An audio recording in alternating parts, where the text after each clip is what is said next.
বহু মানুষ পৃথিবীতে আল্লাহর ভয়ে কেঁদে মাটিতে লুটিয়ে পড়ে।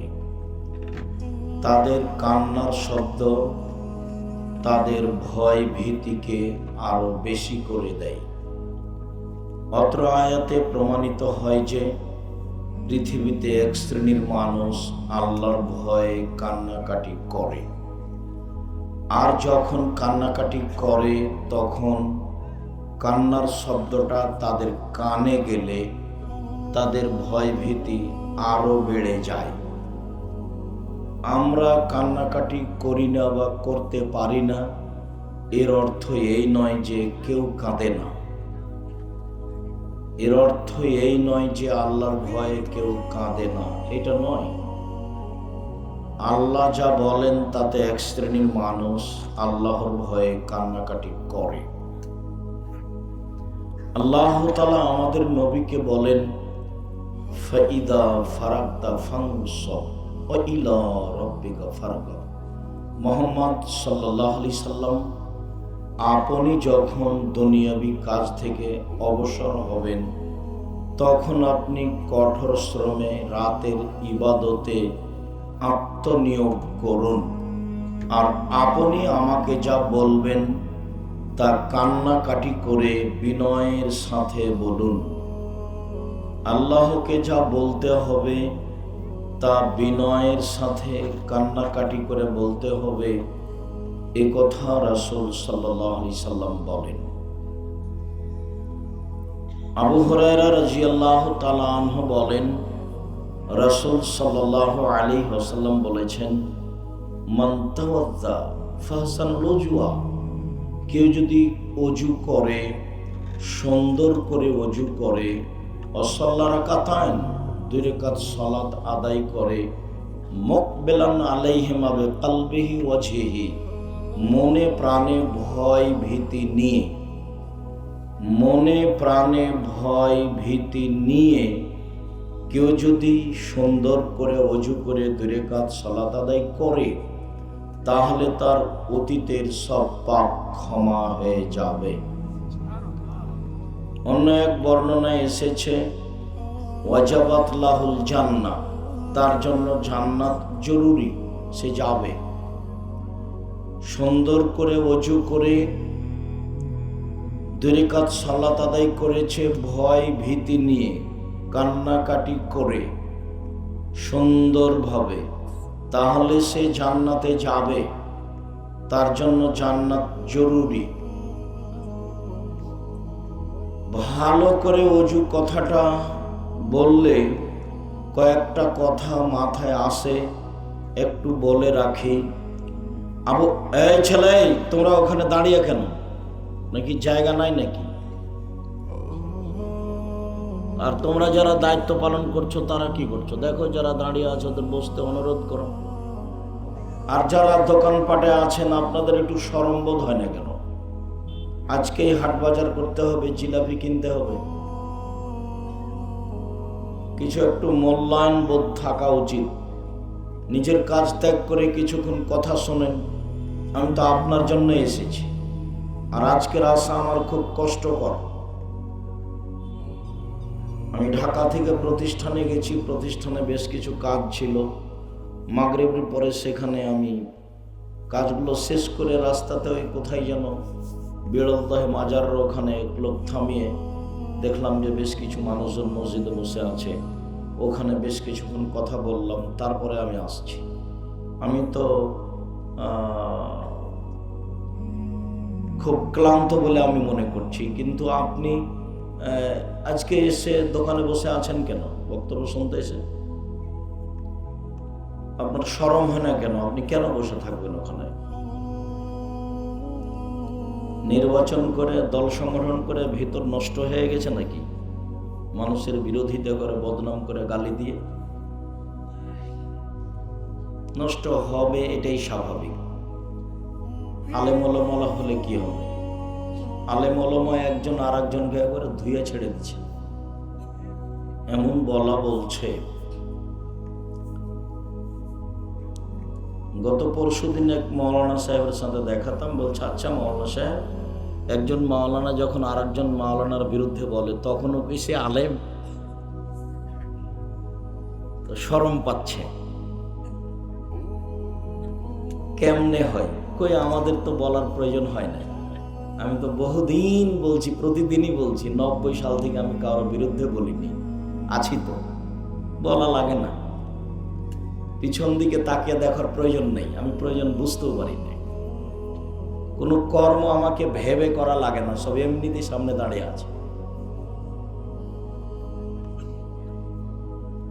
সবাই বলছে সারা বাংলাদেশ জুড়ে জামিয়া সালাফিয়া গড়েন, তো বিভিন্ন জেলার লোক এসে আমার কাছে দাবি জানাচ্ছে, এতে আমার কোনো পরিকল্পনা নেই। এমনিতেই জামিয়া সালাফিয়া প্রায় 5000 ছেলে মেয়ে পড়াশোনা করে, 300 জন শিক্ষক শিক্ষিকা, 300 জন। তাতে ইন্ডিয়ান শিক্ষক আছেন যাদের অনেক বেতন, মদিনা বিশ্ববিদ্যালয়ের শিক্ষক আছেন যাদের বেতন লাগে না, যাতায়াত খরচ, খাওয়া খরচ অনেক। দেশের শিক্ষক আছেন যারা সৌদি আরব থেকে এসে থাকেন, তাদের রান্না বান্না খাওয়া ভিন্ন। যারা ইন্ডিয়া থেকে এসে থাকেন তাদের রান্না বান্না খাওয়া ভিন্ন। আমরা যারা গরিব মানুষ, আমাদের থাকা খাওয়া ভিন্ন। আমরা সাধারণ ছাত্ররা সাধারণত যা খাই তাই খাই, আমরা চেষ্টা করি। প্রতি মাসে বেতন লাগে 32 লক্ষ। 519 জন এতিম আছে, 519 জন। কোন মাদ্রাসাতে যখন ওই গতকালকে এক মাদ্রাসাতে ওই যারা হিফজ করেছে তাদের পাগড়ি দিচ্ছে, তা আমাকে একজন বলছে যে আপনি আপনার মাদ্রাসাতে যারা হাফেজ তাদের পাগড়ি দেন না কেন? তো বলছি আমি 60-70 জন হিফজ করে শেষ করেছি, কার পাগড়ি দিবেন এতগুলো মানুষের মধ্যে? তাহলে পাগড়ি দিতে তাহলে প্রোগ্রামটাই শেষ।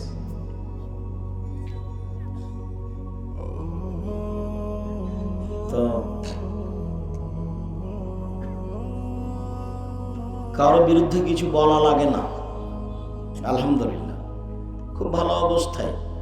শিরক মুক্ত প্রতিষ্ঠান জামিয়া সালাফিয়া, বিদআত মুক্ত প্রতিষ্ঠান জামিয়া সালাফিয়া, হিংসা মুক্ত প্রতিষ্ঠান জামিয়া সালাফিয়া, দল মুক্ত প্রতিষ্ঠান জামিয়া সালাফিয়া, সংগঠন মুক্ত প্রতিষ্ঠান জামিয়া সালাফিয়া, দেশের সর্ববৃহৎ শিক্ষা মানে, আয়তনে, শিক্ষক গুণে, শিক্ষক সংখ্যায় সর্বোচ্চ প্রতিষ্ঠান জামিয়া সালাফিয়া, যার রসিদ বই বাহিরে ব্যবহার হয় না, যার টাকা পয়সা কোনো শিক্ষককে উপার্জন করা লাগে না। শিক্ষক জানে না কিভাবে প্রতিষ্ঠান চলে, আমি নিজেই ভালো করে বুঝতে পারি না কিভাবে চলে। আমি নিজেই ভালো করে বুঝি না কিভাবে চলে, তো কি করবে? জামিয়া সালাফিয়া ডাঙ্গেরা পাওয়া রাজশাহীতে একটা মসজিদের 3 ভাগের 1 ভাগ ঢালাই হলো, তো প্রায় 2 কোটি টাকা ঢালাই আছে 3 ভাগের 1 ভাগে। ওই মসজিদ হচ্ছে উত্তর দক্ষিণ 300 ফুট, পূর্ব পশ্চিম 200 ফুট, 105 ফুটের মেঝে ঢালাই, তাতে 12 ইঞ্চি ঢালাই আছে, নিচে আছে ইট বিছানো আছে, তারপরে 3 ইঞ্চি ঢালাই আছে, ওকে কি দিয়ে বলছে, ইটের দিয়ে খোয়া দিয়ে, আর পাথর দিয়ে ঢালাই দিলে এটা 12 ইঞ্চি, প্রায় 2.25 কোটি টাকা খরচ আছে এখানে শুধু ঢালাই। পাইলিংয়ে প্রায় 2 কোটি টাকা খরচ আছে 3 ভাগের 1 ভাগে। তা আমি দেখতে পাই যে এভাবে হচ্ছে। বাংলাদেশে প্রতিষ্ঠান চলছে, দিনাজপুরে প্রতিষ্ঠান চলছে, বরিশালে প্রতিষ্ঠান চলছে, রাজশাহীতে প্রতিষ্ঠান চলছে, রূপগঞ্জ নারায়ণগঞ্জে, রূপগঞ্জ নারায়ণগঞ্জ প্রায় 100 বিঘা জমির উপরে, প্রায় 100 বিঘা।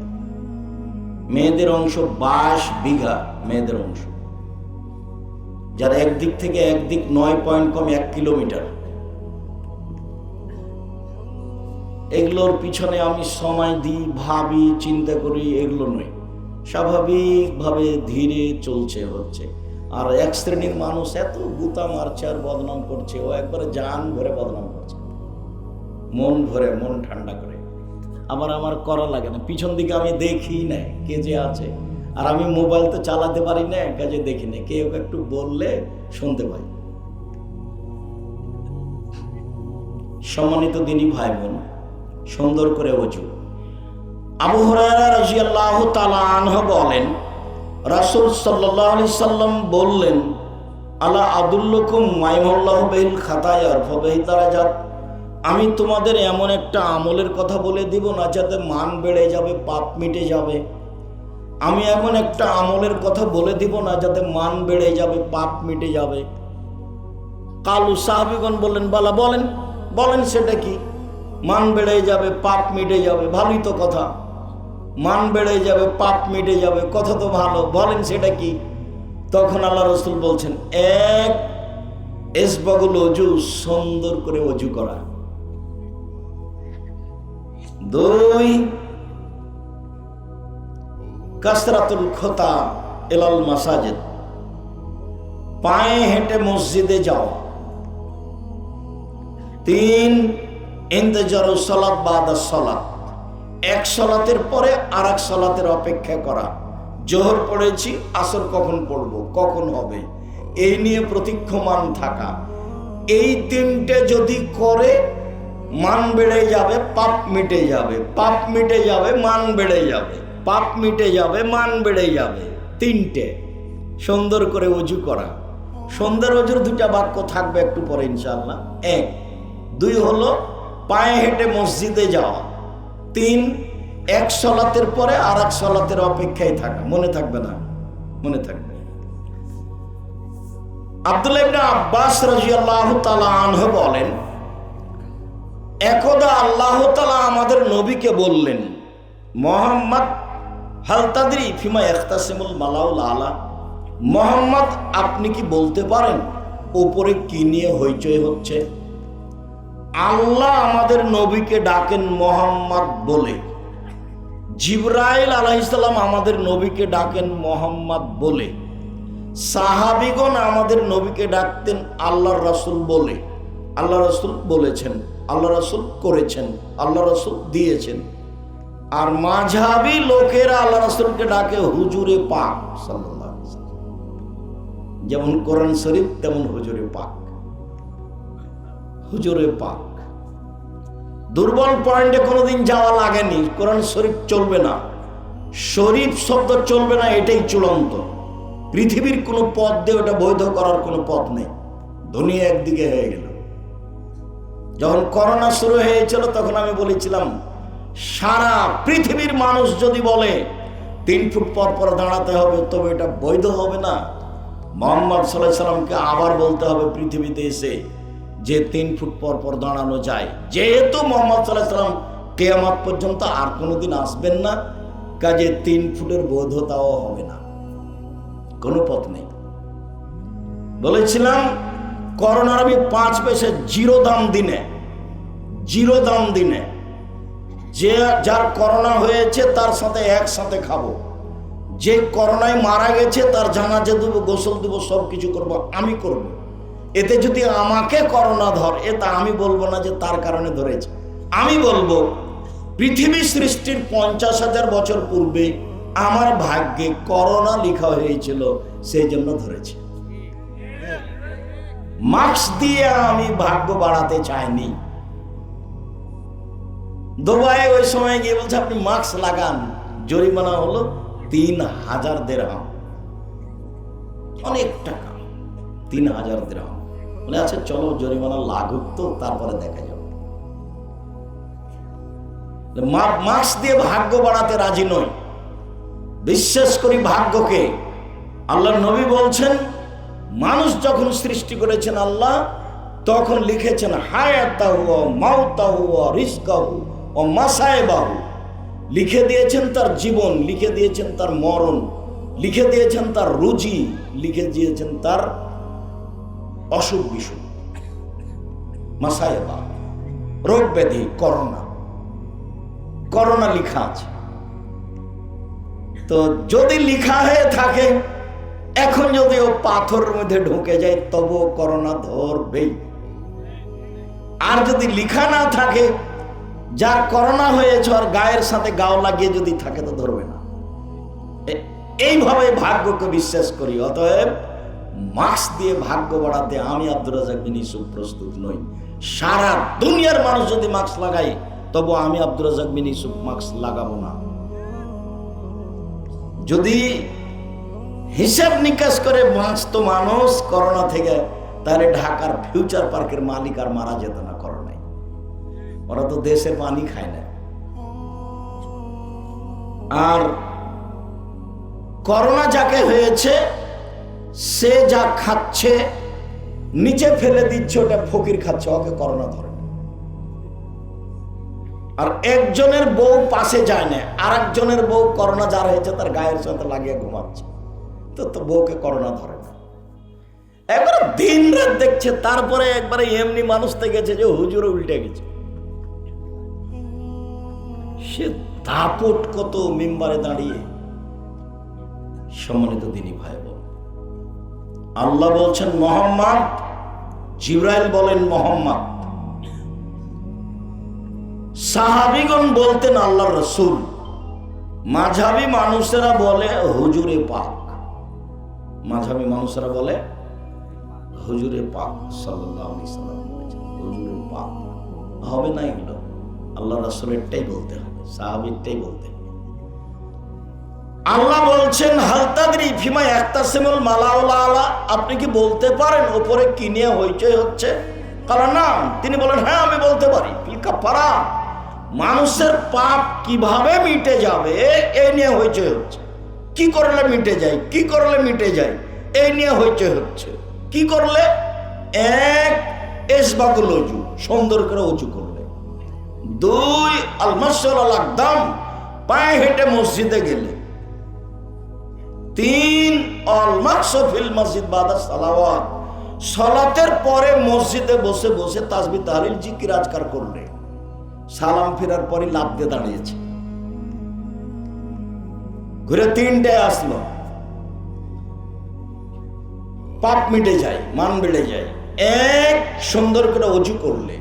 দুই, পায়ে হেঁটে মসজিদে গেলে। তিন, সালাতের পরে মসজিদে বসে তাসবিহ তাহলিল জিকির আজকার করলে।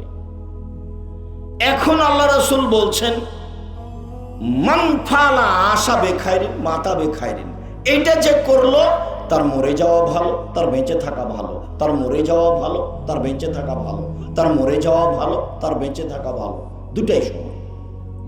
এরপর আল্লাহ রাসূল বলছেন ওয়া কানা মিন খাতিয়াতিহি কা ইয়াউমিন ওয়ালাদাত উম্মুহু, লোকটা হয়ে গেল পাপ থেকে সেই দিনের মতো যেদিন তার মা তাকে জন্ম দিয়েছে। লোকটা পাপ মুক্ত হয়ে গেল সেই দিনের মতো যেদিন তার মা তাকে জন্ম দিয়েছে, নিষ্পাপ হয়ে গেল। নিষ্পাপ হওয়ার আরো দুটা কথা আছে। এক, মানুষ যদি হজ করে, হজ যদি কবুল হয়, তাহলে মানুষ নিষ্পাপ হয়ে যায়, সেদিনের মতো হয় যেদিন তার মা তাকে জন্ম দিয়েছে। আরেকটা, মানুষ যদি অসুখ বিসুখ হয়, তারপরেও যদি বলে আলহামদুলিল্লাহ, তাহলে লোকটা হয়ে যায় সেদিনের মতো যেদিন তার মা তাকে জন্ম দিয়েছে, নিষ্পাপ হয়ে যায়। মানুষ তো এখন অর্থ সম্পদ থাকলে খালি একটু অসুখ হলেই সিঙ্গাপুর, অসুখ বিসুখ হলেই সামান্য সিঙ্গাপুর, আরো ইন্ডিয়া, কোথায় কোথায় চেন্নাই, একটু ধৈর্য ধারণ করে না।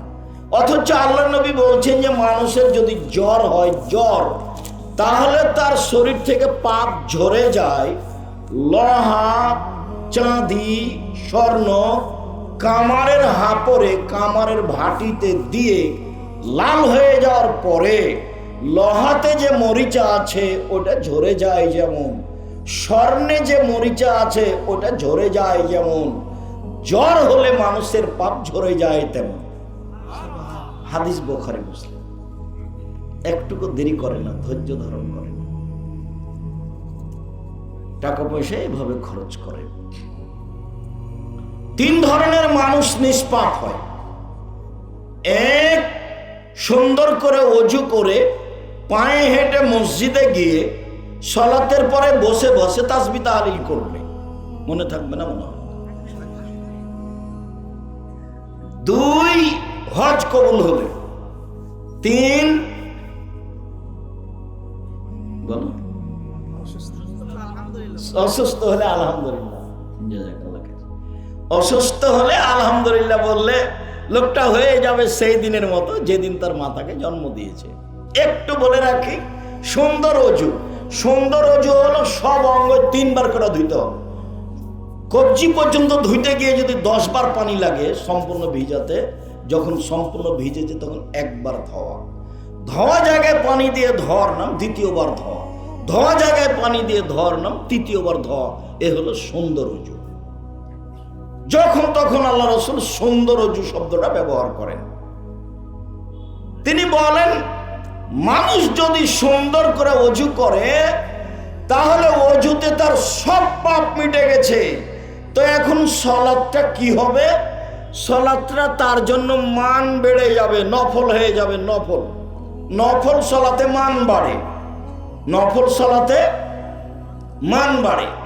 একজন সাহাবী আল্লাহ রাসূলের সাথে রাতে ছিলেন, তো রাতে অজুর পানি আর মেশক নিয়ে উপস্থিত। আল্লাহ রাসূল খুশি হয়ে গেছেন, বাহ তোমার তো বুদ্ধি ভালো, অজুর পানি নিয়ে এসেছো, মেশক নিয়ে এসেছো, আমি তো খুব খুশি হয়েছি। সালমান শেতা, তোমার যা মন চায় সেটা চাও। তো কি চাও আমার কাছে? কি চাও? কাজের লোকের প্রতি মানুষ খুশি হলে এমনটা বলে, কি চাও চাও। তখন সাহাবী বলছেন, আসআলুকা মুরাফাতাকা ফিল জান্নাহ, আপনার সাথে জান্নাতে থাকতে চাই। তখন সাহাবী বলছেন, আওয়াগায়রা জালেক, না এটা নয়, এটা নয়, অন্যটা বল, অন্যটা বল, এটা নয়, অন্যটা চাও। তখন সাহাবী বলছেন, হোয়া জাকা, ওটাই চাই, ওটাই চাই। তখন আল্লাহ রাসূল বলছেন, আইনি বিকাসরাতি সুজুদ, আমি সরাসরি কাউকে জান্নাতে নিয়ে থাকতে পারবো না, তাহলে আমাকে সাহায্য করতে হবে বেশি সালাত আদায় করে, তাহাজ্জুদ পড়ে। তাহাজ্জুদ পড়লে আমার সাথে থাকা যাবে। অবশ্য নবীর সাথে থাকার আরো 2টা পথ আছে, খুব সুন্দর, একবারে তাজা পথ। সেটা কি? আল্লাহ রাসূল বলছেন, মানা আলা জারিয়াতাইনে, কেউ যদি 2টা মেয়ের লালন পালন করে, 2টা মেয়ে, 2টা বেটি লালন পালন, লালন পালনের কথাটা একটু পরে বলছি। কি লালন পালন? পরের হাদিসে লালন পালন করে, বিবাহ শাদী দিয়ে দেয়, তাহলে সেই পিতা আর আমি জান্নাতে এইভাবে থাকবো। তখন তর্জনী আর মধ্যময় 2টা আঙ্গুল ইশারা করে দেখালেন এবং জমা করে দিলেন, পাশাপাশি একসাথে লেগে থাকবে সেই লোক আর আমি একসাথে থাকবো। আর একটা পথ আছে। সাহল ইবনে সাদ রাদিয়াল্লাহু তাআলা আনহু বলেন, রাসূল সাল্লাল্লাহু আলাইহি সাল্লাম বলেছেন, কাফুলিল ইয়াতীম আনা হুয়া ফিল জান্নাতে হাকাজা, যে ব্যক্তি এতিমের লালন পালন করবে সেই ব্যক্তি আর আমি মুহাম্মদ সাল্লাল্লাহু আলাইহি সাল্লাম জান্নাতে এইভাবে থাকবো। তখনও তর্জনী আর মধ্যমা পাশাপাশি করলেন, তবে একটু ফাররাকা বাইনা, একটু ফাঁকা রাখি। এতিমের লালন পালন করে থাকা যাবে সাথে, তো একবারে লাগালাগি নয়। আর মেয়ের যদি বিবাহ শাদী দিয়ে দেয়, লালন পালন করে মেয়ে 2টা, তাহলে একসাথে। তাহলে এখানে পরের হাদিসটা একটু বলি। আল্লাহ রাসূল বলছেন যে, মানা আলা সালাসা বানাতিন, কে যদি 3টা মেয়ের লালন পালন করে, 3টে বেটির লালন পালন করে, কিভাবে? ফাআল্লামাহুন্না, তাদের বিদ্যা শিখিয়ে দিল। 2 ওয়া আদাবাহুন্না, তাদের শিষ্টাচার শিখিয়ে দিল। 3 আহসানা ইলাইহিন্না, তাদের সাথে ভালো আচরণ করলো, বিবাহ শাদী দিয়ে দিল। তাহলে সেই মেয়ে 3টা পিতার জন্য জাহান্নাম থেকে অন্তরাল হবে। ওইদিকে জাহান্নাম আর এইদিকে ওর পিতা পিছনে, আর ওরা 3টা মেয়ে মাঝামাঝিতে আছে। ওরা বলবে আগে আমার বাপ জান্নাতে যাবে, তারপরে কোনো কথা। একবারে শক্তভাবে বেঁকে বসবে, আমার পিতার জান্নাত আগে, তারপরে কোনো কথা। আরে এখন যদি একটা মেয়ে জন্ম নেয়, তাহলে দাদি নানি বলে, কি করবি রে, কি করবি, ডিপিএস খুল। আর একটা যদি জন্ম নেই, তাহলে মন খুব খারাপ, গরু গাভী কিছু কিন, কি করবি। যদি 3টে হয়, তাহলে হচ্ছে বউ তালাক দে, বউ তালাক দে। মানে জাহেলে দিয়ে পূর্ণ। মা বেটি ছেলে বাপ কেউ শিক্ষিত নয়, সবাই পশু প্রাণীর মতো। বোঝে না ওরা, অন্তর আছে, বুঝে না, বোঝা দরকার। দেখেও দেখে না ওরা, চক্ষু আছে দেখে না, শোনেও শোনে না, ওরা কান আছে শোনে না। উলাইকা কাল আনাম, তারা পশু প্রাণীর মতো, তারা গরু ছাগলের মতো, তারা কুকুর স্ত্রীর মতো, বালুম বাজাল, বরং তার চেয়ে খারাপ। বাপ যে শিষ্টাচার শিখিয়ে দিবে, বাপ শিষ্টাচার জানে, বাপের বাপ জানে না শিষ্টাচার কাকে বলে, আর বাপও জানে না শিষ্টাচার কাকে বলে। এটা তো আবার বগড়া। আব্দুর রাজ্জাক সাহেব এটা আবার বগড়া বলে কি বলতে চাইলেন? এটা আবার বগড়া বলে দুইটা জিনিস বলতে চাইলাম। রংপুর, দিনাজপুর, লালমনিরহাট, নীলফামারী, কুড়িগ্রাম, পঞ্চগড়, ঠাকুরগাঁ, গাইবান্ধা, বগুড়া, জয়পুরহাট, এসব ডিস্ট্রিক্টের লোকদের দুইটা জিনিস দুর্বল আছে বেশি, অন্য জেলাতে আছে। তার একটা হলো এরা শ্বশুরের কাছে যৌতুক নেই, টাকা নেই। অথচ বহুদিন বলেছি যে ভিক্ষা করা টাকা দিয়ে চাউল কিনে ভাত খেয়ে ইবাদত কবুল হবে।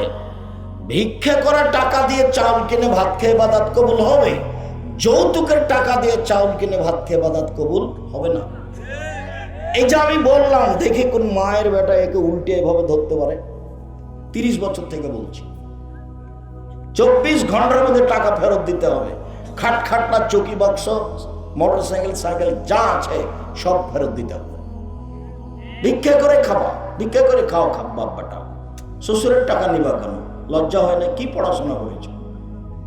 দিন মজুরি করে খাও, মানুষের বাড়িতে কাজ করে খাও, যৌতুক নিবা কেন? আর আরেকটা খারাপ আচরণ, সেটা হলো বোনদেরকে জমি দেয় না। আমি বলেছি তোমার বাপকে যদি কুকুর শ্রীগালের চেয়ে খারাপ প্রমাণ করতে না পারি তো আমি বক্তব্য দিব না। শ্রীগালের চেয়ে খারাপ। তোমার দাদা 10 বছর হলো মরা, তোমার বাপ জমি ভোগ করছে, তোমার দাদার 15 শতক জমি রেখে গেছে তোমার দাদা, তোমার বাপ নেবে 10 শতক আর তোমার ফুফু নেবে 5 শতক। তুমি কি বলতে পারো যে তোমার বাপ সকালে নিবে আর তোমার ফুফু বিকালে নিবে? না, এটুকু সুযোগ নাই। তাহলে 10 বছর চলে কি করে? তুমি বলে দিও তোমার বাপকে, আব্বা ভাগ্য নিয়ে এসেছি, ভাগ্য ছেড়ে আসেনি। শোনেন, ভাগ্যে যদি জমিদারি থাকে জমিদারি করে খাবো, ভাগ্যে যদি ভিক্ষা করা থাকে ভিক্ষা করে খাবো। ফুফুর জমি খেয়ে বাঁচতে রাজি নয়। আগামীকাল সন্ধ্যা হতে হতে ফুফু যে জমি জায়গা পাবে তা ভাগ করে দেন। কেন তোমার বাপ জমি নিয়ে আছে তোমার ফুফুর? তোমার ফুফু জমি চাইলে তোমার বাপ মন খারাপ করে কেন? তোমার বাপ কুকুর শ্রীগালের চেয়ে খারাপ। তোমার বাপ কুকুর শ্রীগালের চেয়ে খারাপ, এটা যদি আমি প্রমাণ করতে না পারি আমি বক্তব্য দেব না। সম্মানিত দিনী ভাই বোন, আমি বলছিলাম রাসূল সাল্লাল্লাহু আলাইহি ওয়াসাল্লাম যা বলেছেন তাতে 3টা কাজে মানুষের মান বেড়ে যায়, পাপ মিটে যায়। লোকটা হয়ে যায় সেই দিনের মতো যেদিন তার মা তাকে জন্ম দিয়েছে, নিষ্পাপ হয়ে যায়। অসুখ বিসুখ হলে মানুষের পাপ ঝরে যায়। একটা লোককে আল্লাহ জান্নাতে দিবেন কিন্তু নেকি ওই পরিমাণ করতে পারছে না, তখন আল্লাহ তার গায়ে অসুখ বিসুখ দিয়ে দিবেন, দিয়ে তাকে ওই পর্যন্ত পৌঁছিয়ে মরণ দিবেন, যাতে করে যেটা জান্নাত তার ভাগ্যে লেখা আছে সেটা যেন পায়। তো জান্নাত পায় এই কথাটা বলতে সামনে বাড়ি কি করে আবার একটা কথা মাথায় ধাক্কা খাচ্ছে। উমামা বাহিনী রাদিয়াল্লাহু তাআলা আনহু বলেন, রাসূল সাল্লাল্লাহু আলাইহি সাল্লাম বলেছেন, আনা যাইমুন বিবাইতিন লিমান তারাকাল মিরাহ ওয়া ইন কানা মুহিক্কান। মানুষ যদি তর্ক ছেড়ে দেয় সত্য হলেও তর্ক করবে না। মানুষ যদি তর্ক ছেড়ে দেয় সত্য হলেও আমি মুহাম্মদ সাল্লাল্লাহু আলাইহি সাল্লাম তাকে জান্নাতে একটা ঘর নিয়ে দেব। তর্ক। আব্দুর রাজ্জাক সাহেব এটা বলেছেন, আরে না এটা বলেছেন, আরে না এটা বলেছেন। আচ্ছা ঠিক আছে, আসসালামু আলাইকুম, আপনি থাকেন, আমি গেলাম, আমি তর্ক করতে রাজি না। যে তর্ক ছেড়ে দিবে সত্য হলেও আমি মুহাম্মদ সাল্লাল্লাহু আলাইহি সাল্লাম তাকে জান্নাতে একটা ঘর নিয়ে দেব। 2 ওবে বাইতিন ফি রাবাদিল জান্নাহ লিমান তারাকাল কিযবা ওয়া ইন কানা মাজে। মজাক করে হলেও কেউ যদি মিথ্যা ছেড়ে দেয়, মজাক করেও মিথ্যা বলবে না, এত শক্ত থাকে মিথ্যা না বলার উপরে। মজাক করে হলেও যদি মিথ্যা না বলে আমি মুহাম্মদ সাল্লাল্লাহু আলাইহি সাল্লাম তাকে জান্নাতের মাঝে একটা ঘর নিয়ে দেব। 3 আলাল জান্নাহ লিমান হাসানা খুলুকাহু, যে তার চাল চলনকে ভালো করলো আমি মুহাম্মদ সাল্লাল্লাহু আলাইহি সাল্লাম তাকে জান্নাতুল ফেরদাউস নিয়ে দেব। চাল চলন, স্বভাব, শিষ্টাচার, ভদ্রতা, ভালো কথা, ভালো কর্ম। ইবাদতের জগতে সবচেয়ে ভারী নেকির ইবাদত হচ্ছে ভালো আচরণ। ইবাদতের জগতে সবচেয়ে ভারী নেকির ইবাদত হচ্ছে ভালো আচরণ। ভালো আচরণ যার, জান্নাতুল ফেরদাউস তার। ভালো আচরণ যার, ভালো চাল চলন যার, জান্নাতুল ফেরদাউস তার। একটা অবাক ইবাদত, তার নাম ভালো চাল চলন, ভালো কথা, ভালো কর্ম। মানুষে বলে ছেলেটা খুব ভালো, মানুষে বলে ছেলেটার স্বভাব ভালো, মানুষে বলে ছেলেটা খুব ভদ্র, এই হলো ভালো ছেলে। মানুষে বলে দুনিয়ার খারাপ শয়তান, মুখখান খুব খারাপ, দুনিয়ার খারাপ, দোমুখা কথা ছাড়ো তো, এটা কি? এ হলো খারাপ চাল চলন। আমি একটু বাস্তব দেখাই, 1 মিনিট। বাগবাড়িতে একটা অটোতে অটো দাঁড়িয়ে আছে, আপনি বসে আছেন, আমি এখন উঠেছি সেই অটোতে, উঠতেই ওই লোকটা টান দিয়েছে, আমি একবারে আপনার মুখের উপরে গিয়ে পড়েছি। তখন আপনি বলছেন বসেন বসেন বসেন, কোনো সমস্যা নেই, বসেন বসেন, কোনো সমস্যা নেই। তো বসলাম। এ হলো এক। আপনার মুখের উপরে পড়তে আপনি বলছেন চোখ নাই, হিসেব করে উঠেন না গাড়ি, চোখ নাই, দেখতে পারলাম মানুষের গাড়ি। এটা একটা চাল চলন। বলেন তো কোনটা ভালো কোনটা খারাপ? চাল চলন। চাল চলন হলো সবচেয়ে ভারী নেকির কাজ। কে দাম দেয় চাল চলন? মানুষ একজন আর একজনকে সুযোগ পালে একবারে জেল জুলুম হাজত ধুয়ে ছেড়ে দিচ্ছে। আবার ফেরে এমনিতে কেন যে বলছে এভাবে আমি বুঝতে পারি না। তার এভাবে বলার কি প্রয়োজন? দাপট দেখিয়ে 2 দিন বাঁচার চেষ্টা করিয়েন না, দলীয় ক্ষমতা দেখিয়ে 2 দিন বাঁচার চেষ্টা করিয়েন না। ফেরাউন ডুবে গেছে, আর আপনাদের নেত্রীর বয়স ছিল 45 মিনিট। ক্ষমতা দেখিয়ে কিছু করিয়েন না। ক্ষমতা দেখিয়ে করলে সময় একদিন আসবে। 1500 বছর পরে ফেরাউন ডুবে গেছে, 1500 বছর। তাকে পরিস্থিতি মাফ করেনি। কাজেই দাপট দেখিয়ে, ক্ষমতা দেখিয়ে, মানুষকে জেল হাজতে দিয়ে, মানুষের প্রতি জুলুম করে, মানুষকে অন্যায় অপমান করে, মানুষকে খাটো করে, মানুষকে হেউ তুচ্ছ করে 2 দিন বেঁচে থাকার চেষ্টা করিয়েন না।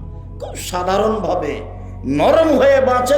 একদিন বয়স ছিল 40, দেখবেন 60, তারপরে দেখবেন নেই। আমি তো সেই দিন আসলাম বক্তব্য দিতে, মনে হচ্ছে ওই যে সেই দিন 90 সালে একবারে প্রথম ফতে আলী মসজিদে, দেখি এখন অনেক দিন হয়ে গেছে। কাজেই কিছু করে মানুষের ক্ষতি করে, মানুষকে খাটো করে 1 ঘন্টা বেঁচে থাকার চেষ্টা করিয়েন না। 4টা কাজ করবেন জীবনে। 1 5 ওয়াক্ত সালাত, 2 হালাল রুজি, 3 কোরআন তেলাওয়াত, 4 দুইজন যেখানে বসে আছে সেখানে বসবেন না। আড্ডা পিটা চিরদিনের জন্য হারাম। দোকানে বসে গল্প করা চিরদিনের জন্য হারাম। আড্ডা পিটা চিরদিনের জন্য হারাম।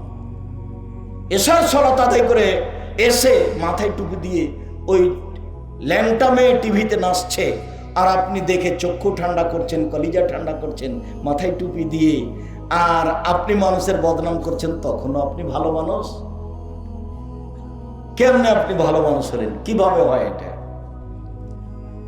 ভালো চাল চলন বক্তব্যের বিষয় আজকে নয়, আজকে হচ্ছে আল্লাহ ভীতি। চলেন যাই।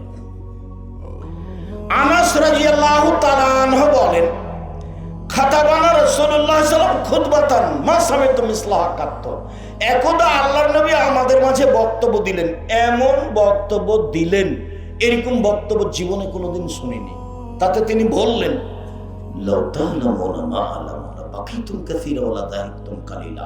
পৃথিবীর মানুষ, আমি যেমন আল্লাহকে চিনি, তোমরা যদি আল্লাহকে চিনতে। পৃথিবীর মানুষ, আমি যেমন আল্লাহকে জানি, তোমরা যদি আল্লাহকে জানতে। পৃথিবীর মানুষ, আমি যেমন আল্লাহকে চিনি, তোমরা যদি আল্লাহকে চিনতে। তাহলে বেশি বেশি কাঁদতে, কম কম হাসতে। কই আমরা তো সারাদিনই হাসি, নাতনি আছে, নাতি আছে, বউ আছে, বিহান আছে, খালি অট্ট হাসি। আবার নাতনিকে বলছে তুই বিবাহ বসবি, তোর পাত্র দেখতে পছন্দ হয়েছে। নাতনিকে বলছে নাকি ভাই পাত্র পছন্দ হয়েছে তাই বলছে। আর ওই বৌমা বলছে যে নেন দেখেন পাত্রী পছন্দ হয়েছে। নাতনি হলো মেয়ে, ও মেয়ের সম্মানে আছে, তাকে কেন এইভাবে বলা যায়? আপু বলা যায়, বোন বলা যায়, তাতে কোনো সমস্যা নেই, কিন্তু মান সম্মানে ও মেয়ের মতো, বেটির মতো। সম্মানিত দিনী ভাই বোন, ওইখানে একটা কথাকে পূর্ণ করে এসেছি যে জান্নাতের আসরের সাথে থাকা যায়। 3 জন মেয়ে লালন পালন করলে, তাকে শিক্ষা দিলে, শিষ্টাচার শিখিয়ে দিলে। শিষ্টাচারের কথা একটা কথা বলে এসেছিলাম, মধ্যখানে মনে পড়াতে আবার মধ্যে ঘুরে গেলাম, একটু খেয়াল করবেন। শিষ্টাচার কি জিনিস আজকে বেশি না বুঝালেও একটু বলি। আয়েশা রাদিয়াল্লাহু তাআলা আনহা বলেন, আল্লাহর নবী বলেছেন সকল নবীর শিষ্টাচার 10টা, সব নবীর বৈশিষ্ট্য 10টা, সব নবীর খাসলাত অভ্যাস 10টা। এক, কাসু সারে, মোচ কেটে ফেলতে হবে, মোচ ব্লেড দিয়ে চাঁচা যাবে না, এটা সব নবীর শিষ্টাচার, সব নবীর বৈশিষ্ট্য। 2, এফাউল লোহা, দাড়ি বড় করতে হবে, দাড়ি ছোট করা কাবিরা গুনাহ, চেঁচে ফেলা কাবিরা গুনাহ। চেঁচে ফেললে অভিশাপ হবে। কেন? চেঁচে ফেললেও মহিলা হতে চায়, মহিলার দাড়ি নেই, এই জন্য চেঁচে ফেলাটা অভিশাপ। চেঁচে ফেললে অভিশাপ হবে। ছোট করাও কাবিরা গুনাহ, চেঁচে ফেলাও কাবিরা গুনাহ, তবে চেঁচে ফেললে অভিশাপ হবে। চেঁচে ফেললে চোখের পাওয়ার কমে যাবে, চেঁচে ফেললে স্ত্রী মিলনের ক্ষমতা কমে যাবে। দাড়ি ছেড়ে দিতে হবে নিজ গতিতে, নবীগণের খাসলাত অভ্যাস শিষ্টাচার স্বভাব। 3, আসওয়াক, মেসওয়াক করা। অন্য হাদিসে এসেছে আমি ভারী না মনে করলে আমার উম্মতকে 5 ওয়াক্ত সালাতে মেসওয়াক করার আদেশ করে দিতাম। যতবার জিবরাইল আমাদের নবীর কাছে এসেছেন বলেছেন দাঁত পরিষ্কার করেন, দাঁত পরিষ্কার করেন, দাঁত পরিষ্কার করেন, তখন আমাদের নবী বলছেন মনে হচ্ছে যে দাঁত পরিষ্কার করতে করতে মুখের সামনের দিক ছিলাই ফেলি নাকি। তাই আমি বলেছিলাম যে মুহাম্মদ সাল্লাল্লাহু আলাইহি সাল্লাম যদি নূরের তৈরি হন তাহলে তাকে দাঁত পরিষ্কার করতে হবে কেন? জিবরাইল কয়বার দাঁত পরিষ্কার করেন?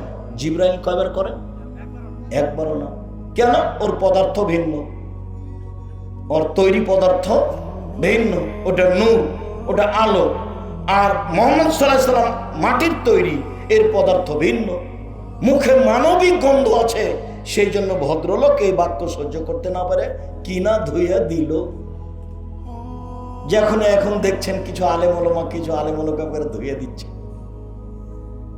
তিনিও খুব ধুয়েছিলেন একবারে সুন্দর করে। তা আমি বললাম যে মুহাম্মদ সাল্লাল্লাহু আলাইহি সাল্লামের মুখে মানবিক গন্ধ ছিল, যার কারণেই তিনি ঘুম থেকে উঠলে দাঁত পরিষ্কার করতেন, বাড়ির বাহির থেকে ভিতরে গেলে দাঁত পরিষ্কার করতেন, তারপরে আপনার সালাতের সময় দাঁত পরিষ্কার করতেন। আয়েশা রাদিয়াল্লাহু তাআলা আনহা বলছেন এইভাবে তিনি দিন রাত দাঁত পরিষ্কার করে রাখতেন। আবার মুহাম্মদ সাল্লাল্লাহু আলাইহি সাল্লাম নিজেই বলছেন যখনই জিবরাইল আসে বলেন দাঁত পরিষ্কার করেন, দাঁত পরিষ্কার করেন, দাঁত পরিষ্কার করেন। আমার মনে হলো মুখের সামনের দিক ছিলেই ফেলি নাকি। তো সব নবীর অভ্যাস ছিল, শিষ্টাচার ছিল, খাসলাত ছিল দাঁত পরিষ্কার করা। 4, ইন্তেকাসুল মা, পেশাব পায়খানার পরে পানি দিয়ে পবিত্রতা অর্জন করা। আগে ঢেল টিস্যু পেপার, পরে পানি, এ কথা মিথ্যে। পানি দিয়ে পবিত্রতা অর্জন করা সব নবীর স্বভাব। ইব্রাহিম আলাইহিস সালাম, মুসা আলাইহিস সালাম, মুহাম্মদ সাল্লাল্লাহু আলাইহি সাল্লাম পেশাব পায়খানার পরে পানি দিয়ে পবিত্রতা অর্জন করার পরে হাতটা মাটি দিয়ে মেজে নিতে হবে। এটা ছিল নবীদের খাসলাত, স্বভাব, অভ্যাস। এখন পানি ব্যবহার না করে আগে ঢেল টিস্যু পেপার, আবার 40 কদম, আবার পায়ের উপরে পা উঠানো, আবার খক খক করে কাশা, একবারে নোংরামি, একবারে বেহায়াই। যদি 40 কদম হাঁটতেই হয় পেশাব পায়খানার পরে পবিত্রতা অর্জনের জন্য, তাহলে তার বউকেও হাঁটতে হবে। তার বউ ঢের টিস্যু পেপার নিয়ে 40 কদম হাঁটবে, পায়ের উপরে পা উঠাবে, খক খক করে কাশবে। বলে কেমন করে সাজে? বলে পুরুষকে যেমন করে সাজে। পুরুষও যখন এমন করে তো মহিলাটাকে কেমন কেমন লাগে, তো মহিলা যদি এমন করে তাহলে পুরুষটাকেও কেমন কেমন লাগে। ধর্ম তো আর পাগল হয়নি। সব নবীর অভ্যাস ছিল পেশাব পায়খানার পরে পানি দিয়ে পবিত্রতা অর্জন করা। আগে ঢের টিস্যু পেপার, পরে পানি, এটা মিথ্যা ধর্ম। যখন পানি নেই তখন ঢের টিস্যু পেপার, এইটা মোহাম্মদ সাল্লাল্লাহু আলাইহি ওয়াসাল্লাম বলেছেন। 5 কাসুল আজফার, নখ কেটে ফেলা। নখ সব নবীর অভ্যাস, শিষ্টাচার, নখ কেটে ফেলা। তো মেয়েকে শিষ্টাচার শিখাবে, কি শিষ্টাচার শিখাবে? মাও জানে না শিষ্টাচার কাকে বলে, বাবাও জানে না। শুনেছে শিষ্টাচার একটা শব্দ, শিষ্টাচার কি? আরে ধৈর্য শব্দ যেমন সবাই বলে ধৈর্য, কেউ কি জানে ধৈর্য কি জিনিস? ধৈর্য হলো ঘোড়ার ডিম। সবাই বলে ঘোড়ার ডিম, কেউ দেখেনি। তো তাই হলো ধৈর্য। যার যখন সুযোগ আছে সে তখন একবার ইচ্ছা মতো বলে নেয়, সবাই বলে ধৈর্য।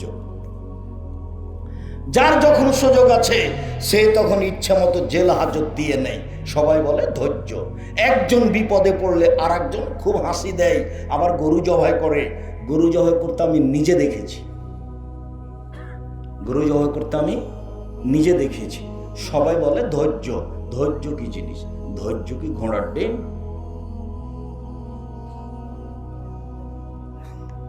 তো শিষ্টাচার কি জিনিস? শিষ্টাচার কি ঘোড়ার ডিম?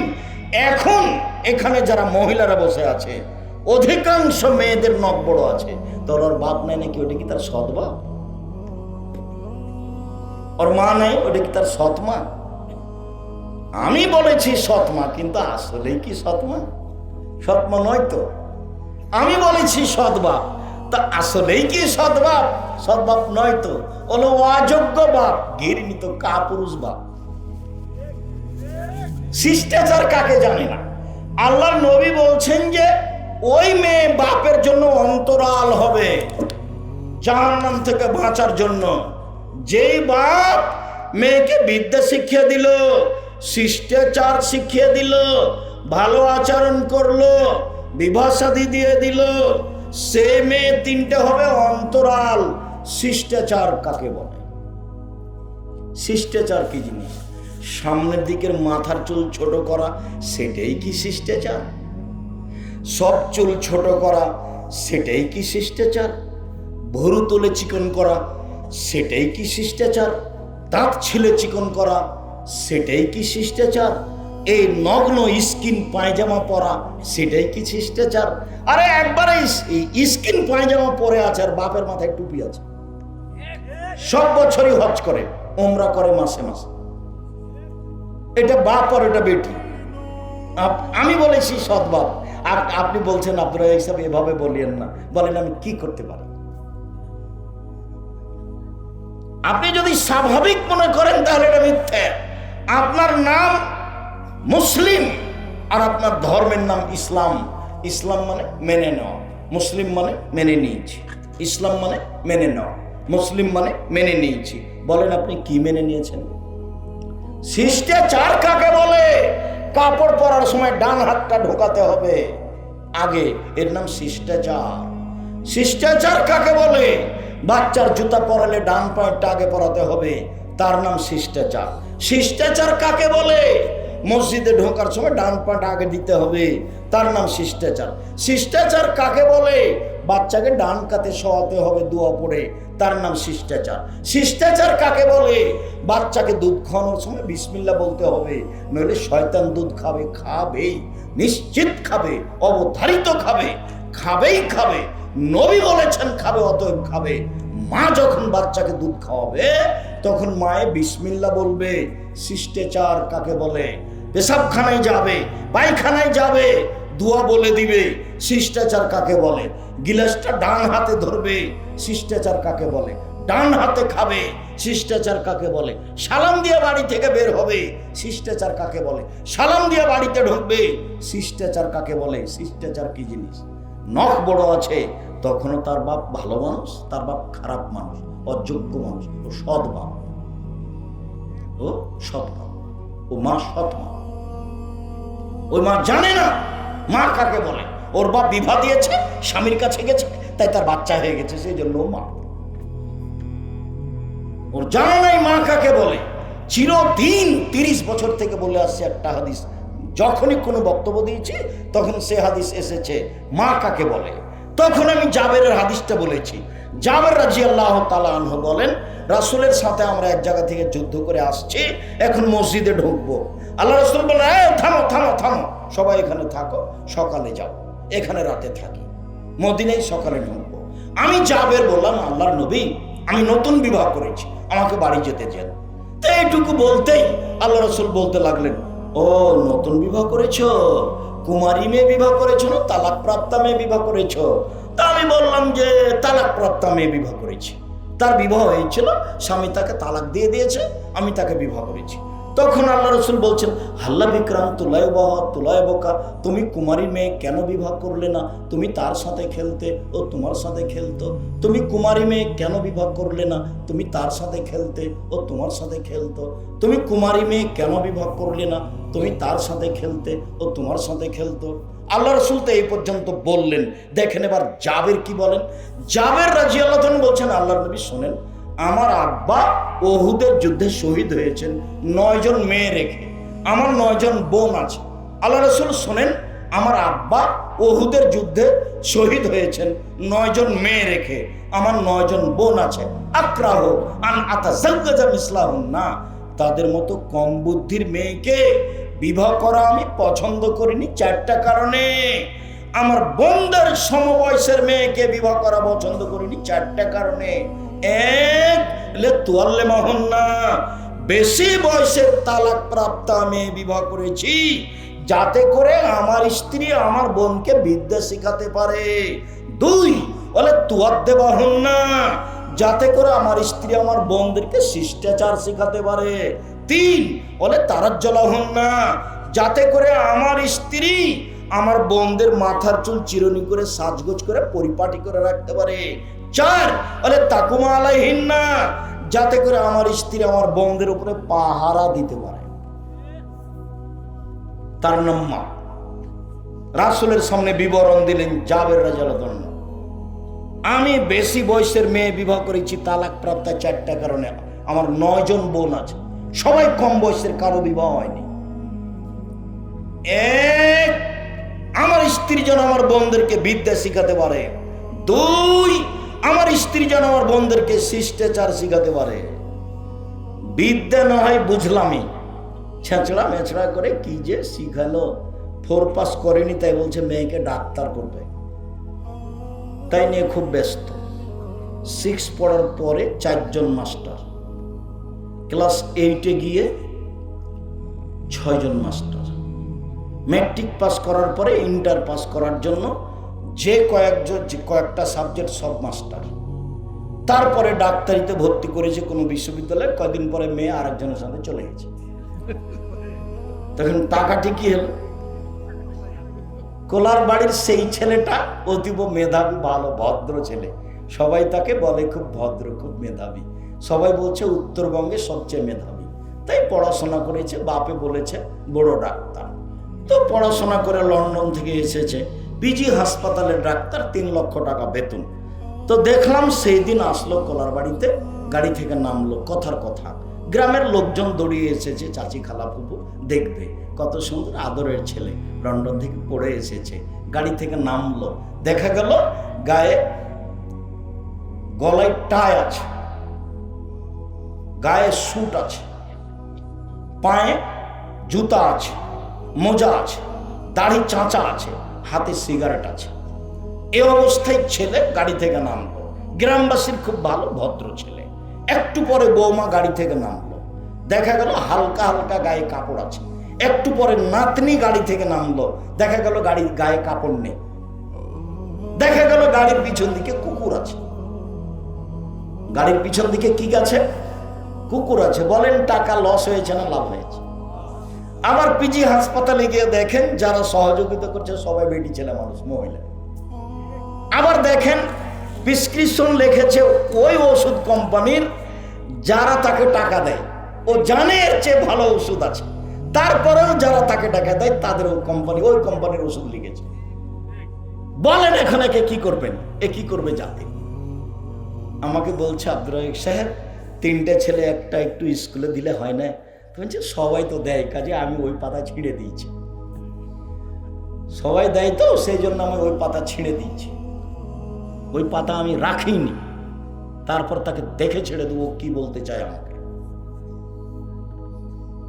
শুনুন, বিদ্যা কাকে বলে বাপ মা বুঝতে পারলো না, পরিস্থিতিকে বিদ্যা বুঝলো, মূলত তা বিদ্যা নয়।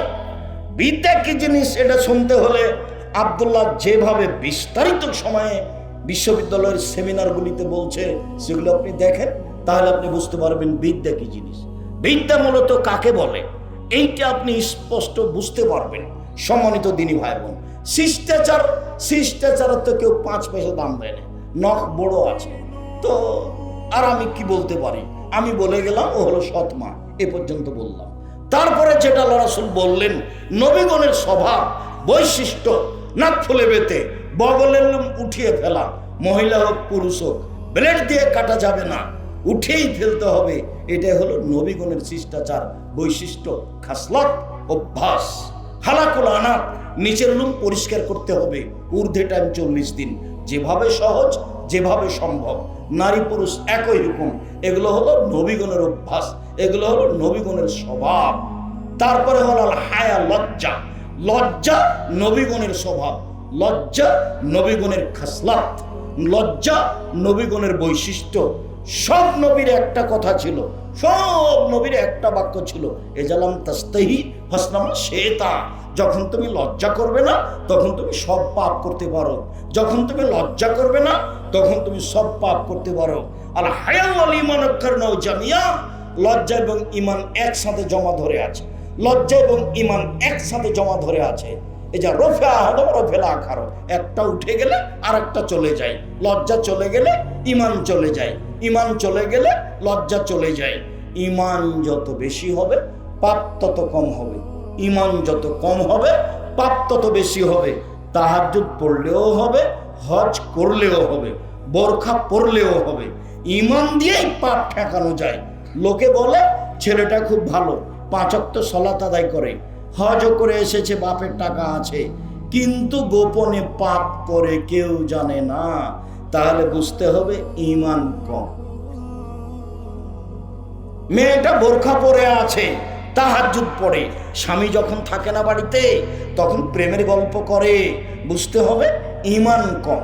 5 ওয়াক্ত সালাত আদায় করে ঠিকই, হজ করেছে ঠিকই, পর্দা করে ঠিকই, বোরখা পরে ঠিকই, কিন্তু ঈমান কম থাকার কারণে পাপও চলমান আছে, ইবাদতও আছে, পাপও আছে।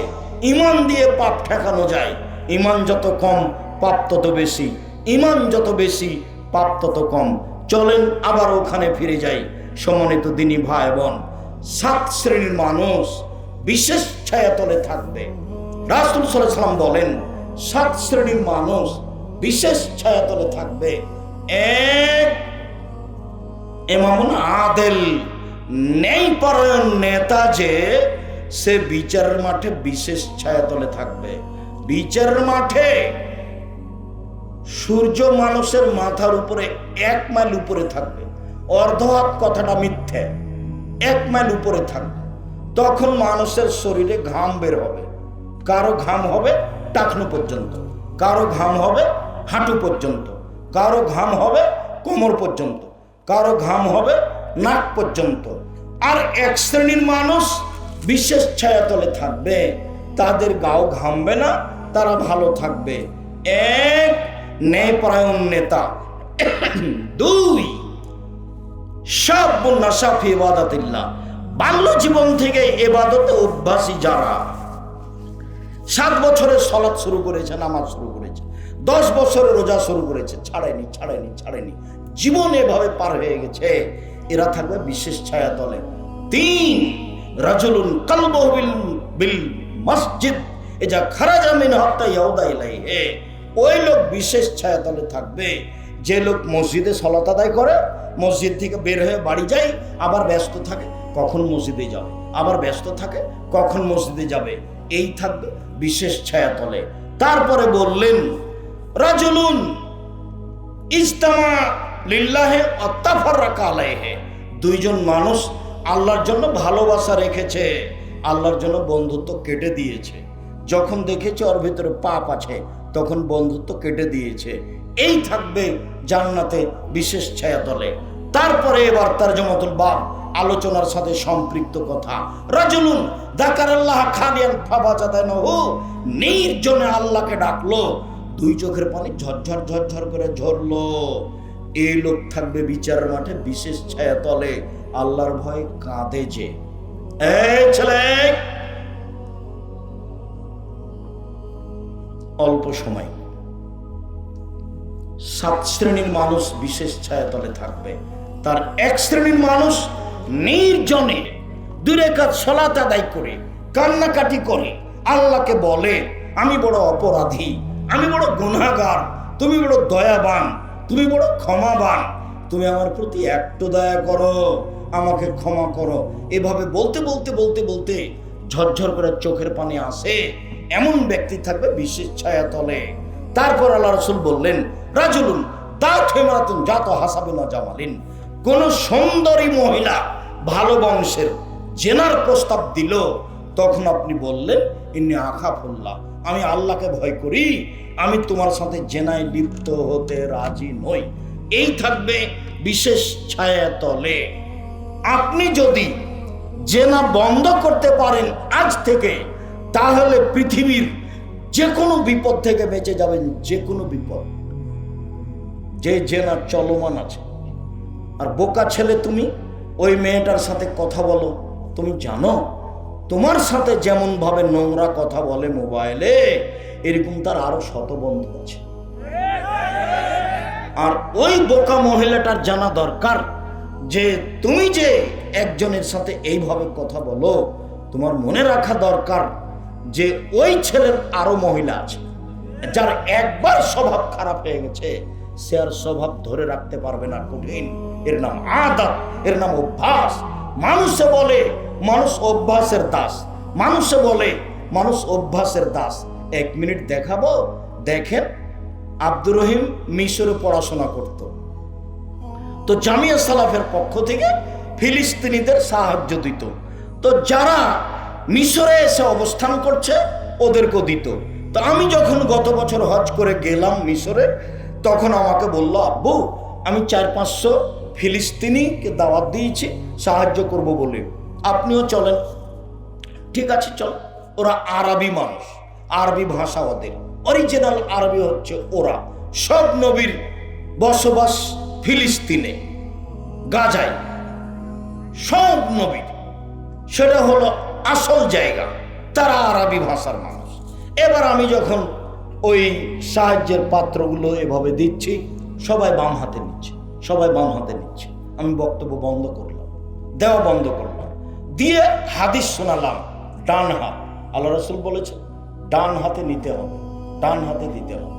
ডান হাত ভালো কাজের জন্য, আর বাম হাত পেশাব পায়খানার জন্য, খারাপের জন্য। আমি যখন আরবিগুলো বললাম, তখন আমার মনে হলো যে আমার চেয়ে তারা বেশি বুঝলো, ভালো বুঝেছে। কেন? তারা আরবি মানুষ, কথা বুঝতে পারেননি মনে হয়, তারা আরবি মানুষ, তারা আমার চেয়ে ভালো বুঝলো বলে মনে হলো। এবার যখন আমি আবার দেওয়া শুরু করলাম, বাম হাতেই নিল। বলেন তো কেন? অভ্যাসের দাস, চলমান। সে আসলে আরবি, তারা সব অন্যায় আরব দেশে প্রকাশ পাবে, সৌদি আরব, কুয়েত, কাতার, বাহরাইন, একবারে খোলা মাঠে জেনা হবে। এটা ফাসাদুনা তাফাসাল হেমারে, গাধা যেমন গাধীর সাথে মিলে লজ্জা বুঝে না, ষাঁড় যেমন গাভীর সাথে মিলে লজ্জা জানে না, মানুষ তেমন খোলা মাঠে জেনা করবে, লজ্জা বুঝবে না। এগুলো সব দেশে তো হবেই, আরব ভূখণ্ডে বেশি হবে, যেগুলো আরব আমিরাত, যাদের ভাষা আরবি। মানুষ অভ্যাসের দাস। আপনি ভুলেও তার নাম নিবেন না, তার নামটা এমনভাবে ভুলে যাবেন।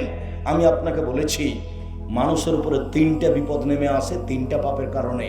মানুষের উপরে 3টা বিপদ নেমে আসে 3টা পাপের কারণে। 1, ভূমিকম্প হবে। 2, মানুষের আকার আকৃতি পরিবর্তন হবে। সন্ধ্যায় থাকবে মানুষ, সকালে হবে শোর বানর। সন্ধ্যায় থাকবে মানুষ, সকালে হবে শোর বানর।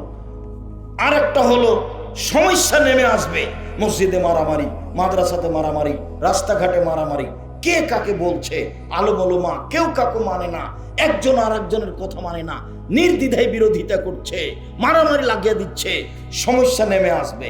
জমির দাম যা, রেস্টি খরচ তা, সব দিক থেকে সমস্যা নেমে আসবে। 1, ভূমিকম্প। 2, আকার আকৃতি পরিবর্তন হবে। কি পরিবর্তন হবে বলেন তো? কি হবে? শুকুর সোর হয়ে যাবে। সন্ধ্যায় থাকবে মানুষ, আর সকালে কি হবে? শুকুর সোর বানর হয়ে যাবে। 3, সমস্যা নেমে আসবে। মনে থাকবে না? মনে হয় 3টে সমস্যা। এবার পাপ 3টে। 1, এটা সারেবুল খমরা, মানুষ যখন বিড়ি তামাক জর্দা সিগারেট গুল নেশাদার দ্রব্য খাবে তখন এই 3টে বিপদ নেমে আসবে। 2, জাহারাতিল কায়নাত, মেয়েরা যখন নাচবে, সব মোবাইলে মেয়ে নাচে, সব দোকানে মেয়ে নাচে, প্রায় সব বাড়িতে মেয়ে নাচে, মেয়েরা যখন নাচবে তখন 3টে বিপদ নেমে আসবে। 3, জারাবুবিল মাজিব, যখন বাদ্যযন্ত্র প্রকাশ পাবে, সব দোকানে বাজনা বাজে, প্রায় সব মোবাইলে বাজনা বাজে, প্রায় সব বাড়িতে বাজনা বাজে, প্রায় সব বাড়িতে বাজনা বাজে, সব মোবাইলে বাজনা বাজে, প্রায় সব দোকানে বাজনা বাজে। যখন এই 3টা পাপ প্রকাশ পাবে তখন 3টা বিপদ নেমে আসবে।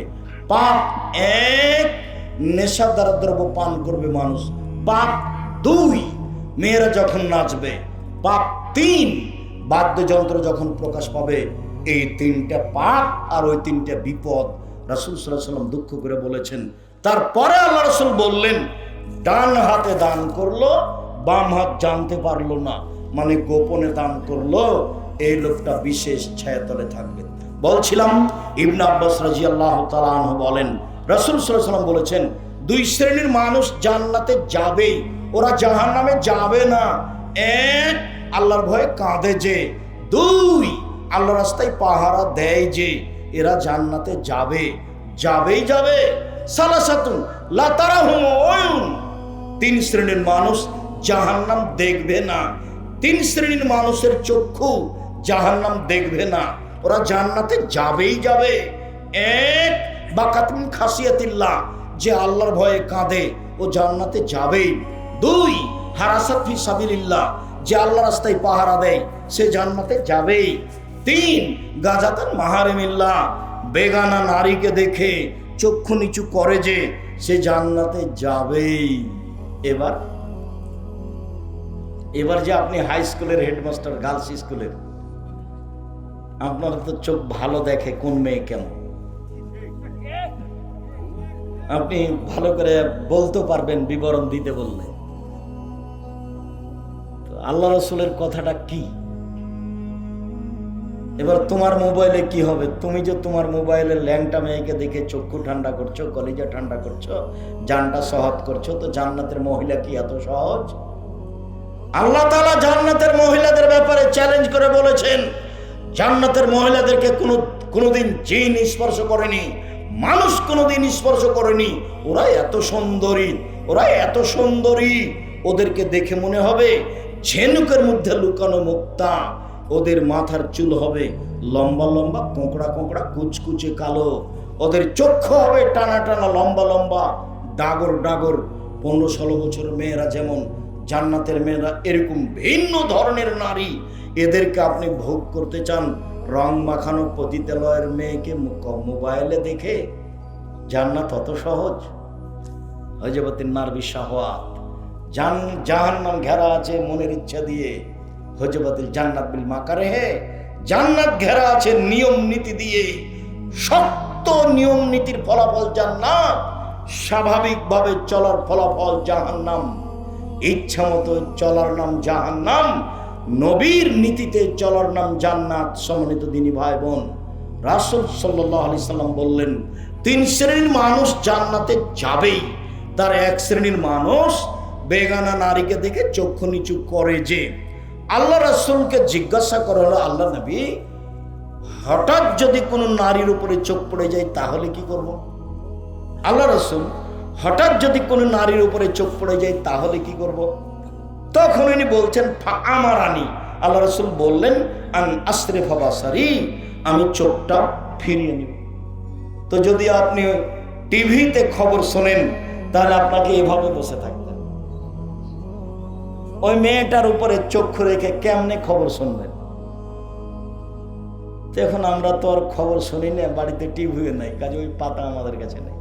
আর আমি তো মোবাইল ছোটটাই চালাতে পারি না, শুধু আপনি রিং করলে আমি অন করতে পারি, আমি নিজে আপনার নামটা ধরে রাখতে পারি না। আপনি বললেন আব্দুর রাজ্জাক নাম্বারটা আমার সেভ রাখিয়েন, তা আমি যে সেভ করতে পারি না, কাজে আপনারটা আমি কিছু করতে পারিনি। সম্মানিত দিনী ভাই, রাসূলের কথা মানুষের কথা না, আপনাকে এই পথে ফিরে আসতেই হবে। বগুড়া বাড়ি, বগুড়া শহর খুব সুন্দর সাজানো, মেয়ে দিয়ে ঘেরা, আর আপনার স্ত্রী নির্দ্বিধায় বাজারে যায়, ভ্যানিটি ব্যাগ হাতে করে। পুরুষ, ঘৃণিত পুরুষ, লজ্জা হয় না আপনার? হায়া হয় না আপনার? কিসের পুরুষ আপনি? আমাদের স্ত্রী যদি ওই ভ্যানে উঠে, রিক্সায় উঠে, ওর যদি একটু সাথে গায়ের সাথে একটু লেগে যায় তাহলে অজ্ঞান হয়ে যাবে। আর আপনার স্ত্রী সারাদিন ধাক্কা খায় বাজারে গিয়ে, তা আপনার লজ্জা হয় না? বাজার যাবে কেন? পুরুষ, আপনি মারা গেছেন, আপনার স্ত্রী বাজারে যাবে কেন? আপনার ছেলে মারা গেছে, পুরুষ, বাজারে যাবে কেন আপনার স্ত্রী? আপনার মেয়ে কেন যাবে? তার ভাই নাই, তার বাপ নাই, তার আত্মীয় স্বজন নেই, তার দাদা নাই, তার নানা নাই, ও দুনিয়াতে হঠাৎ করে লাফ দিয়ে পড়ে গেছে, কেন যাবে? কেন যাবে? ফাইজলামি করেন ধর্মের সাথে? অত সহজ? জন্ম দিয়েছে, বিদ্যা শিখিয়ে দিয়েছে, শিষ্টাচার শিখিয়ে দিয়েছে। শিষ্টাচার কি জিনিস? শিষ্টার কাজ কি জিনিস? পতিতালয়ের মেয়ের মতো করে সাজগোজ করে, ঠোঁটে আসকারা মাস্কারা দিয়ে, এইভাবে চক্ষু সাজিয়ে, এইভাবে ঘুরু পেন তুলে, ভ্যানিটি ব্যাগ হাতে করে বগুড়া বাজারে ঘুরে, আর আপনি লজ্জা করেন না? হজ করেন, ফাইজলামি করেন ধর্মের সামনে? আপনি সৎ বাপ, আপনি ঘৃণিত বাপ, আপনাকে আমি ঘৃণা করি।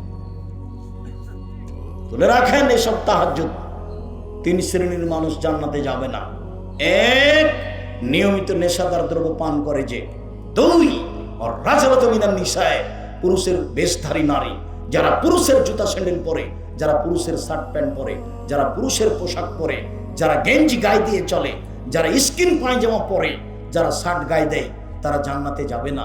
ওইসব মহিলা তাহাজ্জুদ পড়লেও হবে না, হজ করলেও হবে না। আর একজন আপনি দায়ুস, যে তার বাড়িতে বেহায়ের সুযোগ দিয়েছে, সেই হলো দায়ুস। শক্ত হতে শিখেন। যেই মুহাম্মদ সাল্লাল্লাহু আলাইহি সাল্লাম সবচেয়ে ভদ্র, সবচেয়ে নরম, স্ত্রীকে মারতে নিষেধ করলেন, বললেন পৃথিবীর মানুষ স্ত্রীর সাথে ভালো আচরণ করো, মারবা না। সেই নবী বলছেন যে লাঠি দিয়ে বউ ঠিক করো। 5 বার একই কথা বলেছেন, 5 বার বলেছেন লাঠিটা ঝুলিয়ে রাখো, আমার কথা নয়। বলেছেন পরিবার থেকে লাঠি উঠিয়ে নিও না, সময় লাগতে পারে। আমি তো এগুলো বলিনি, এগুলো মুহাম্মদ সাল্লাল্লাহু আলাইহি ওয়াসাল্লাম বলেছেন। চলেন, রাসূল সাল্লাল্লাহু আলাইহি ওয়াসাল্লাম বললেন 4টা কাজ আল্লাহর কাছে সবচেয়ে প্রিয়। শেষে চলে এসেছি। রাসূল সাল্লাল্লাহু আলাইহি ওয়াসাল্লাম বলছেন 4টা কাজ আল্লাহর কাছে সবচেয়ে প্রিয়। 4টা। 1, কাতরাতু দুমুইন মিন খাসিয়াতিল্লাহ, আল্লাহর ভয়ে 1 ফোঁটা চোখের পানি। এইটা আল্লাহর কাছে যত প্রিয়, পৃথিবীর কোনো কিছু আল্লাহর কাছে তত প্রিয় নয়। 10 লক্ষ টাকা খরচ করে হজ করা কাজটি আল্লাহর কাছে যত প্রিয়, চোখের 1 ফোঁটা পানি আল্লাহর কাছে তার চেয়ে লক্ষ গুণ বেশি প্রিয়। রমজান মাসের সিয়াম ব্যতিক্রম ইবাদত, এই ইবাদত আল্লাহর কাছে যত প্রিয়, 1 ফোঁটা চোখের পানি আল্লাহর কাছে তার চেয়ে 1000 গুণ বেশি প্রিয়। সালাত ভিন্ন ধরনের ইবাদত, সালাত কারোর সাথে মিল রাখে না, ব্যতিক্রম ইবাদত একটা সালাত, একেবারেই ব্যতিক্রম, কোনো নিয়ম কানুন বুঝে না, কোনো সমস্যা বুঝে না। সালাত আদায় করতে হবে, অজু করে করতে হবে, পানি নেই তো তায়াম্মুম করে করো, বলে মাটি নেই তো এমনিতেই পড়ো। কেবলার দিকে মুখ করে পড়তে হয়, কেবলা বোঝা যায় না, এমনিতেই পড়ো। দাঁড়িয়ে পড়তে হয়, দাঁড়িয়ে থাকা যায় না, বসে পড়ো, বসে থাকা যায় না তো শুয়ে পড়ো। পরিষ্কার কাপড় পরে নামাজ পড়তে হয়, তাহলে পরিষ্কার কাপড় নেই তো যাতে পায়খানা লেগে আছে সেটাই পরে পড়ো। বলে পায়খানা লাগা না লাগা কোনো কাপড়ই নেই, বলে উলঙ্গ হয়ে পড়ো। অবাক ইবাদত। যাকাত এমন নয়, যাকাত আপনি 10 দিন আগে দিয়ে দিতে পারেন, 10 দিন পরে দিতে পারেন, এরকম ইবাদত যাকাত নাই। হজ এরকম নয়, এবছর করলেন না সামনের বার করেন, সমস্যা নেই। সিয়াম রোজা আপনি অসুস্থ পরে করিয়েন।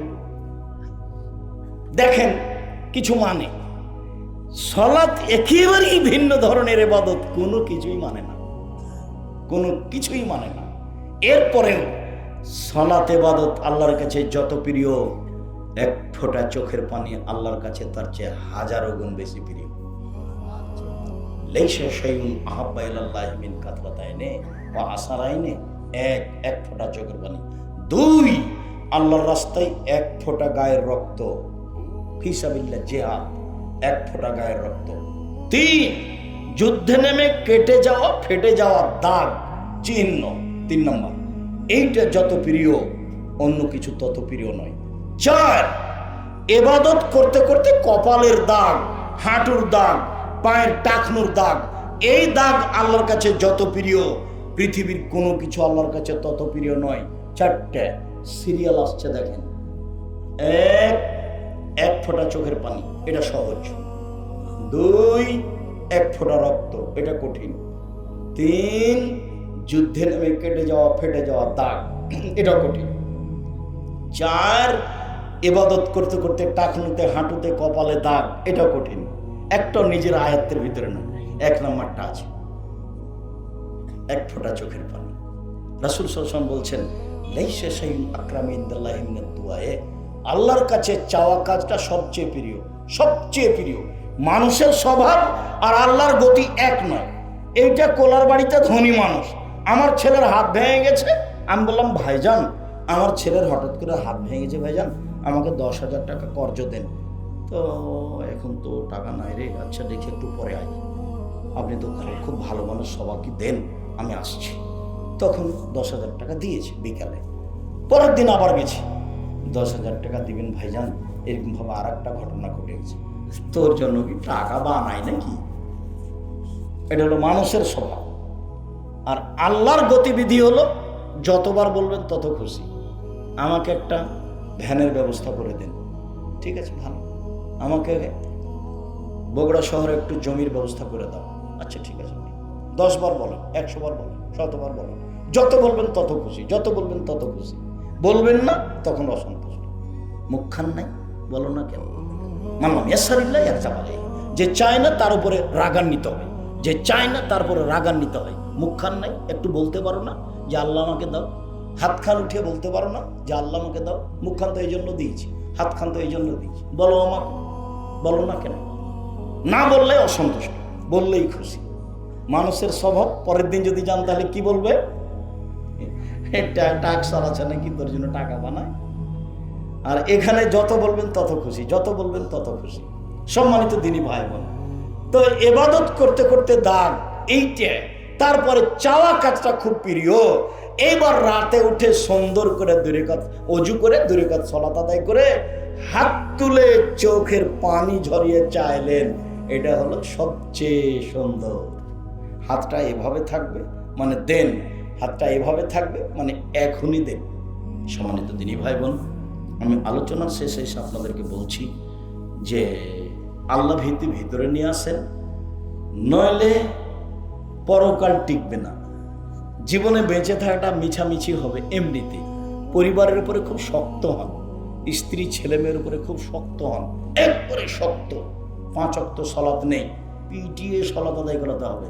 চাল চলন, অভ্যাস, আদাব, খাসলাত আপনাকে বাধ্য করতে হবে। যদি না শিখতে পারেন খাসলাত, তো একটা বই পাওয়া যায় আদর্শ পুরুষ, আদর্শ পরিবার, আব্দুর রাজ্জাক বিন ইউসুফ, আপনার জন্য লিখেছিলাম। জানি না আপনার বাড়িতে আছে কিনা। হিংসা করিয়েন না, আব্দুর রাজ্জাক বিন ইউসুফের হিংসা করে কিছু হবে না, 1 পয়সা লাভ নেই, খালি হিংসাই হলো মাত্র। মনের ভিতরে দুর্বলতা নিয়ে আসছেন না। আপনার পাতা আমি পড়ি না, আমার জীবনে আমি পিছন দিকে দেখি না কে আছে, আপনার পাতায় আমি পড়ি না। অযথা আপনি মনটাতে কষ্ট নিয়ে বসে আছেন। আদর্শ পরিবার বই পড়েন, তাহলে বুঝতে পারবেন ছেলে মেয়েকে কি শিষ্টাচার দিতে হবে। আর কে বড় লাভবান বই পড়েন, তাহলে কিভাবে কান্নাকাটি করবেন সেটা আছে। আর নামাজের উপরে বই পড়েন কিভাবে কান্নাকাটি করবেন, দোয়ার উপরে বই পড়েন কিভাবে কান্নাকাটি করবেন। আর আব্দুল্লাহর বক্তব্য আমি নিজেও শুনি, তার বক্তব্য আমি নিজেও, তার বই আমি নিজেও পড়ি। তার যে সারা দেশব্যাপী মক্তব চালু করার পরিকল্পনা, সেই পরিকল্পনা আপনিও গ্রহণ করেন। এবং যে ফিলিস্তিনের উপরে যেটা বই লিখেছে সেটা দেখেন, অন্যান্য বইগুলি দেখেন।